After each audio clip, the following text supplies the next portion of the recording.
Bonjour à tous. Alors aujourd'hui, nous allons voir un ETF un petit peu spécial, un petit peu exotique, un ETF qui boycotte les États-Unis.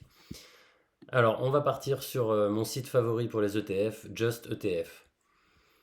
Alors, je vous ai pris le X-Trackers MSCI World ex USA. Donc, on est sur un ETF capitalisant avec des frais à 0,15% par an à réplication physique. On a une taille de fonds importante. Et c'est un ETF dont on peut parler, qui est récent. Et on va voir s'il est intéressant ou non. Alors, comme il est récent, j'ai un historique extrêmement réduit, que ce soit chez Xtrackers ou d'autres gestionnaires. Vous voyez, on est sur mars 2024. Donc, on n'a pas d'historique. Pour vous en dire plus précisément sur cet ETF, donc, il va répliquer beaucoup de choses sauf les États-Unis. Donc là, je vous montre les 10 premières positions sur à peu près 800 entreprises. Donc vous voyez qu'on a dans les 10 premières positions, on a Nestlé par exemple qui est en Suisse à 1,30%. On a Shell, HSBC, LVMH.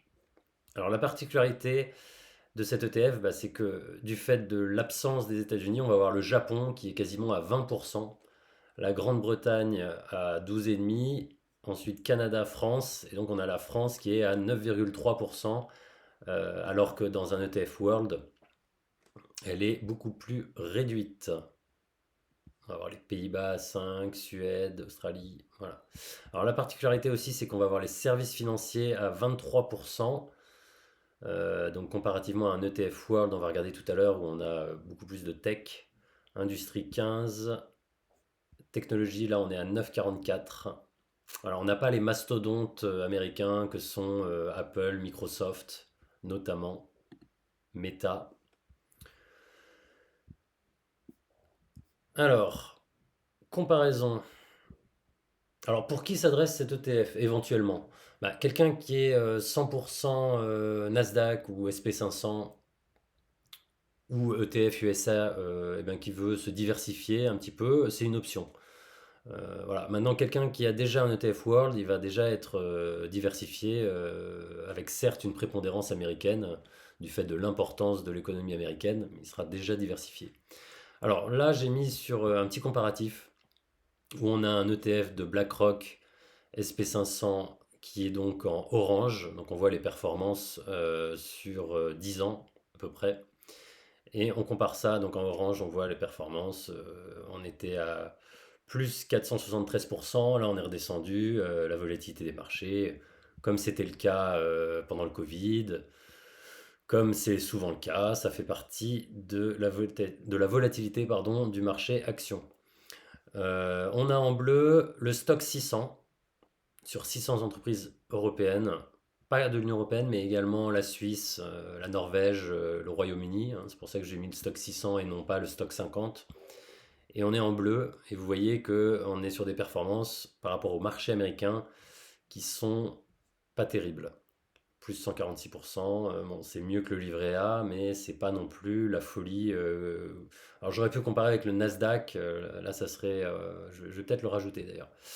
Et alors on a en rouge le Japon, qui traîne comme le stock 600 européen. Voilà. Alors qu'est-ce que je pourrais dire d'autre? Donc je vais rajouter le Nasdaq d'ailleurs. Tiens. Tac, on va prendre un petit Nasdaq, allez, de chez iShares.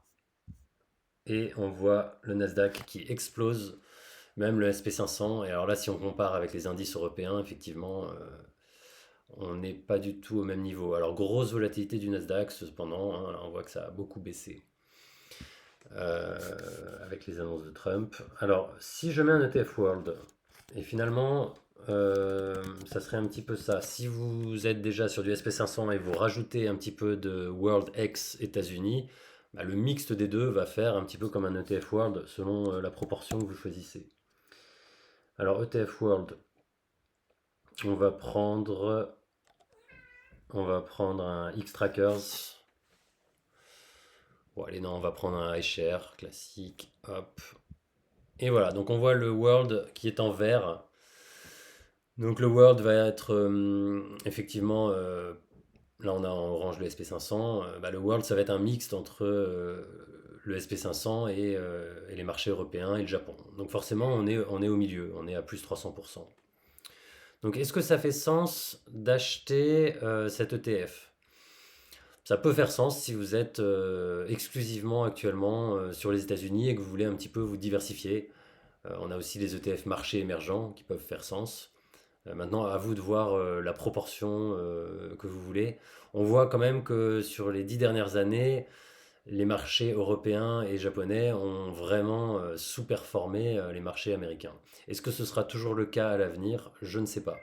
Dites-moi en commentaire vos questionnements, vos remarques. Et enfin, je terminerai la vidéo en disant que ceci n'est pas un conseil en investissement. Faites vos recherches vous-même. C'est important. Voilà, je vous souhaite une excellente journée. À bientôt.